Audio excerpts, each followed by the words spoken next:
players you looked up to growing up or tried to model your game after? And if a team asks the question, what are we getting if we draft Josh Giddey? How would you answer that question?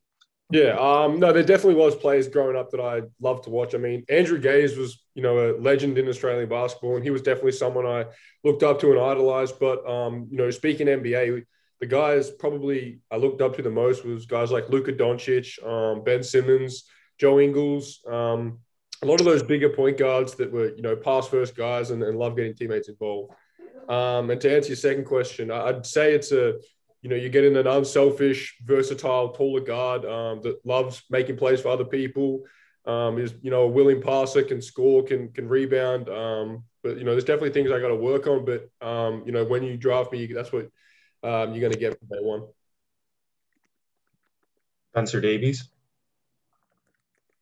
Spencer Davies, basketballnews.com. Hey, Josh, speaking with Chris Ebersol yesterday, he was telling me how you're going to be the first person from the NBA Academy to be drafted to the NBA. So I just kind of wanted to get your thoughts on what that means to you and also the future of international basketball within that program.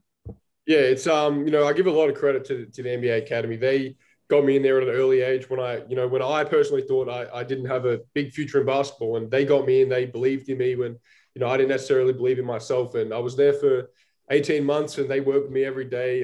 So I give a lot of credit to them. They developed me and pushed me in the right direction and, set me up to where I am today, essentially. So the NBA Academy was big for me. It allowed me to go overseas, get the exposure that I wouldn't have gotten if I stayed back home in Melbourne. So, it's a big honor, and, it makes me pretty happy to be the first, NBA Academy player to be drafted. But, and I think on the international scale, you see it, you see it now how big the game's growing worldwide, outside of America. And I think it's good for players all around the world because they can look at role models in their countries and see how well they're doing, and it allows the next generation to come through. So it's exciting times for basketball, all around the world. And I think it's evident now with countries beating the States when 10 years ago it was America just dominating on a world stage. So it's really good to see. And what about your experience just with the Australian national team, being a part of that, and then the experience of having all those scouts at those practices and coming to see you with the team? Yeah, it was fun. I mean, obviously, it sucks I didn't make that team, but I still got to be around the guys and be able to train and compete against them every day right up until they left. So for me, it was great because I got to compete against, guards like Daly, Patty Mills, Joe Ingles, and learn and train against them every day. So it was such a beneficial kind of 2 months for me, being able to learn from those guys. And then it's such a, good environment to be in. And I think for me going forward, it's going to be critical to get this early taste of it, because hopefully in the next, 12, 15 years that I'm going to have a, long career playing with the national team. So it was good to get a taste of it early. Thanks, Josh. Roy Ward. G'day, Josh. It's Roy from The Age in Melbourne. Mate, to start with, you said that you didn't think you had a big future in the game when you first went to the NBA Academy. What did you picture yourself doing if it wasn't basketball? And the second question is, we know some NBA guys have really tough starts to their rookie years. They have trouble adapting and things. What advice have you got from other players about how to handle joining an NBA environment? Yeah. Well, your first question, I think, I probably shouldn't have worded it like that. I was good at basketball, but I just didn't think I'd be in the position I am now. I always thought I could, my goal was to be a good NBL player. And, prior to going to the academy, that was where I had my mind set on. And as I got into the academy and I got better and better, I slowly started progressing. And then the NBA was always a dream, but it didn't become a reality until probably 6 to 12 months ago. So, that's what I meant when I said I didn't think I was going to be where I'm at today. And in regards to your second question, it's tough because I've been in that position. I mean, not in the NBA, but in the NBL. I had a slow start to the year. It took me a little while to find my feet, but it's about staying with it. And you'll learn from vets on the team that they'll help you and guide you through those kind of tough times. And it's tough. A lot of rookies go through it, as you said, and it's been good. I had Josh Green and Matisse Thybulle on the team, two of the younger guys and new to the NBA as well. So to be able to hear from their experiences and what they went through as a rookie, it's good for me to kind of take that and keep it in the back of my mind going into my rookie year.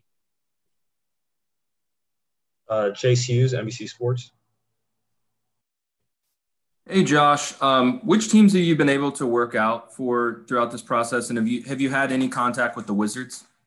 I haven't done any workouts just because I've been with the national team the whole time, and I couldn't attend the combine just because we were in Irvine, California, working out as a group and getting ready for the Olympics. So I actually didn't have the chance to do any workouts. And in regards to the Wizards, I think a lot of that stuff, the talking with teams, and it all goes through my agent. So I kind of stay out of the loop on it a little bit, and I try not to get too involved on what teams he talks to and what teams he hasn't spoken to. We'll go to Alder Almo. Hi, Josh. Thanks for doing this. If you haven't worked out with any team yet, did you have a chance to talk to any of the teams? And how do you approach the pressure of being one of the younger prospects in this draft? Yeah, I did actually fly into Chicago for a day while the combine was happening, and I spent a day there meeting with a bunch of teams. And that was the only kind of interaction I've had with any teams, just because, as I said, I've been with the Boomers, so I kind of just devoted one day to going to Chicago and sitting down with a bunch of teams and talking. And being one of the youngest in the draft, to me, it doesn't really bother me too much. I mean, they've had a year of playing college. I've had a year playing professional. So both, the older guys and the younger guys we've all kind of played 1 year out of high school. And I don't really look too much into the age. It's good being young. Obviously, you've got a longer career opposed to some of the older guys going into the draft. So, I see it more of a bonus as being younger opposed to a negative. Okay. Thank you. Andrew Shell. Yeah, Josh, you said you haven't had a chance to work out with any team, so this question may be a tough one. But I'm just curious about maybe the feedback that you've gotten about your shooting. I think that's one of the questions kind of heading into this draft is around your shooting. Yeah, I mean, I've known that all year, and I mean, I think the shooting thing about me is a bit exaggerated. I think I started the year so bad that it was hard for me to catch up percentage wise. And I think in the back, probably half, 2/3 of the season, I think I shot the ball, at a reasonable level. So because my start of the year was just horrible, it made it look so much worse than it was. But by no means is it where I want it to be. It's definitely a working point for me. And that's what I've been focusing on heavily this offseason. It's just, getting up a lot of shots, game shots. So that definitely has been a big focus of mine coming into the offseason. Ken McGuire. Hey, Josh, Ken McGuire from AP. Kind of a two-part question. Is there anything that you've identified in your game that you think you really need to improve, whether it's shooting or defense? And then the second part, what have you learned from your time with the Boomers in this camp, playing with some NBA guys? Yeah, I think shooting, defense is they're the two kind of talking points on me, and they're definitely two things I acknowledge I need to get better at, and I've been working on them both. I mean, it helps defensively being able to go against guys like Daly, Paddy, because they set the standard so high, and you kind of have to meet it. Otherwise, you're going to get exposed at trainings and practices. So that was definitely a heavy emphasis on mine going into the Boomers camp. And in regards to your second question, I think being around the Boomers, the guys like that, you get in such a professional environment, at such a young age. And I think it's such a plus going forward because I have that taste and I have that under my belt now that going into the next camp, I kind of know what to expect. So, being able to learn off those NBA guards that we have and the level of talent that, Australia has, it's really good for me. And I embraced it, and I ask questions and listen to what those veterans and the coaches, have to say. Okay. Carlin Gay. Hey, Josh, you mentioned kind of looking up to Andrew Gaze while you were coming up in Australia. Have you had the opportunity to interact with him at all, in the last couple of months, and has he given you any advice as you head through this journey? Yeah, me and Drew have been close ever since I was born. He played with my dad all through their careers, and he's been my coach since I was maybe 8 or 9 years old. So we worked out this offseason, the whole time I was in Melbourne, and we've been in the gym together for a long time. So, I mean, there's no one really better to work with in Australia than... Did you poop? than Andrew Gaze. He's a legend of basketball there, and going through this process, he's been big for me. Just in terms of keeping me focused. He's been in the spotlight before. He understands how this all works. So being able to talk with him and kind of get advice off him and bounce questions off him has been really good for me. Next, we'll go to Alan Silva. Hi, Judge. It's Alan Silva from Costa Rica. How much do you think playing against pros in the NBL helps you for this moment in the NBA? Yeah, heaps. I mean, that was, for me, the deciding factor in not going to college was staying home and playing against grown men at an early age. I thought would fast-track my development. I think when I first got to Adelaide, I was 17 years old, and I was playing against guys, double my age, being in the NBA, being around the NBL for many, many years. So the opportunity to learn from them and compete against them from such an early age was huge for me. And I got to lift. I didn't have to worry about school. It was solely about basketball, and that was one of the deciding factors for me. Was just the fact that I could play against grown men so early in my career, and it was the league I grew up watching, and I always dreamt of playing in it. So although it was just for 1 year, I absolutely loved my time in Adelaide. Adam Teish, next. Hey, Josh. Adam Teish from Back Sports Page. You've spoken a lot about the on-court impact, obviously, of going up against Australian NBA players. But away from the court, what kind of advice have you been getting from those guys, whether it be on navigating the pre-draft process or just adjusting to NBA? Yeah, it's been good because, I don't think people actually see it, but these guys are so professional in the way they, approach the game. And aside from all the advice and stuff, I get to just see how professional and how high of a standard they keep themselves to. And, you get into practice and you see all these guys, they're doing like pre-workout routines. And it's the same every single day. It's so repetitive. And, it's something I've never done. And it's just like, it's a wow factor for me because I get to see how professional they are and what they have to do to get to where they are at. So, but off the court stuff, just advice. The big piece of advice has just been to enjoy it. You only get this draft stuff once, and it's you can't take it for granted. But at the same time, you've got to enjoy it, and you're never going to get this opportunity back. So that's been the big piece of advice from those guys going forward.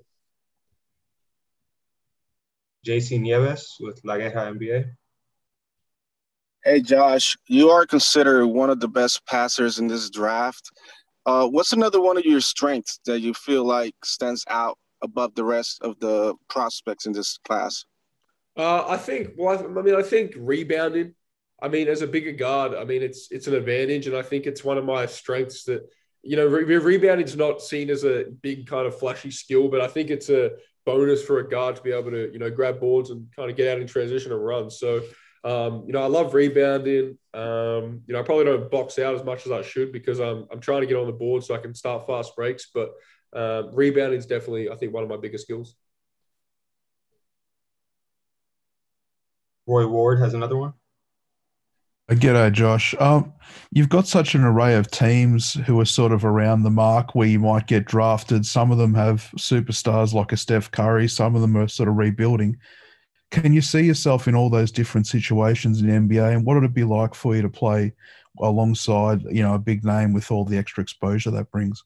Yeah, to me, I think it's about kind of making the most of whatever opportunity I get, whether it's a superstar team or whether it's a rebuilding team or whatever the situation may be. I think it's just about me, kind of developing and adjusting to whatever style of play or whatever team I'm with. So, playing with the Warriors and guys like Steph, as you said, is great for me. I did an interview a week or so ago, and I think for a passer like myself, playing with guys like Steph and Clay is a dream world because you can it's so fun to be able to see them flying off screens. They can play without the ball and you're able to hit them and they make shots at a really, really high level, I think, as everyone's seen over a long time. So, whether it's rebuilding or a championship team, I think I'll be able to, make the most out of whatever situation I end up in. Ken McGuire. Hey, Josh, Ken again, a quick two-parter again. So with a bunch of international guys in the draft, would it be a big deal to you if you were the first international guy taken? That's first. And then just kind of generally, what don't we know about you? Like, what are you kind of into? What are you reading? What do you watch? What hobbies do you have? Yeah, I mean, the international thing, to me, it's not a huge deal whether I'm the first international or the second or fifth or whatever it might be. I mean, it'd be cool to be first, but at the end of the day, it doesn't really bother me too much. And hobbies outside of basketball, I play a lot of PlayStation, watch Netflix. I'm a big shoe guy, so spend a lot of time online, shopping for shoes, at malls and stuff like that. So, just normal teenage things I'm doing off the court. But, a lot of my time is spent in the gym. So, yeah. Alder Almo. Hi, Josh. It's me again. I would like to follow up on my question a while ago. Can you mention the teams that you have met in Chicago, and what was your biggest takeaway from the talks you've had with them? Yeah, I met with, there's probably 8 or 9 teams in Chicago. The biggest takeaway that I got was probably, it's just when they do those pre-draft interviews, it's more about who you are as a person. Like, they already know all the basketball side of things, that they've been watching you all year, and they want to get to know you as a person. So the questions are all pretty similar. I'm sure most of the prospects that have met with teams would say the same thing. They just want to get to know you, really. So it's a fun process, and you get to meet with GMs, execs, coaches, and stuff like that. So I enjoyed doing all those meetings. Did the Knicks or Nets talk to you? No, I didn't meet with either of those teams. Thank you so much. No worries.